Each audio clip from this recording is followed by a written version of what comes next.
சும்மா இவ்வளவு சனத பாப்பீங்க நீ என்ன கேட்ட நான் கேட்டா போலீஸா ஐடி கார்டு போலீஸானே ஐடி கார்டு காட்டேன் கேக்குற புள்ள இல்ல நான் லப்பா கேட்டா ஷேர் கடிக்க வந்து ஷேர் போடுறேன் அது வீடியோல இருக்கு நான் கையாடு சரி போ கையாடா நீங்க கையாடுங்க கையாடு நீ ஏன் யோசிக்கிற நீ வா நான் சும்மா நீங்க ஆளால நீங்க ஏன் எல்லாம் நிக்கிறீங்க யாரும் ஹெல்ப் பண்ணல நடனல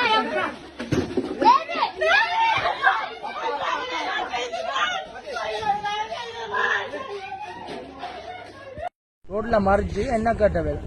மறைக்க நான் கேட்டேன் நீங்கள் ஆரஞ்சு இப்போ கேட்க வெளிச்சோம் பொலிச்சேன் நான் சொன்னா பொலிச்சேன்னா ஐசியா காட்டு இவ்வளவுதான் பொலிச்சேன் ஐசியா காட்டுன்னு சொன்னேன் என்ன கேன்லோ பிடிச்சவே அடித்து நான் முறைமட்டு கேட்டேன் நான் ஒரு உத்தியோகத்துக்கு வேலை செய்கிறேன் என்ன நீங்கள் என்ன கேன்லோக்கு அப்படி நான் இந்த குற்றம் செய்கிறேன்னு கேட்க என்ன கேன்லோக்கு அடித்து ஆட்டோக்குள்ளே இதை வச்சு நான் முரம்பட்டேன் என்னால் என்னத்துக்கு நான் முரம்படணும்னு சொன்னேன் நான் இந்த குற்றம் செய்யலை அப்போ என்னால் முரம்பட்டேன் நானும் அவருக்கு கேட்ட மாதிரி முரம்பட்டேன் இதால என்ன அரெஸ்ட் பண்ணி விலங்கு இப்பதான் அந்த போலீஸ்கார கிராம் பிராஞ்சிலேருந்து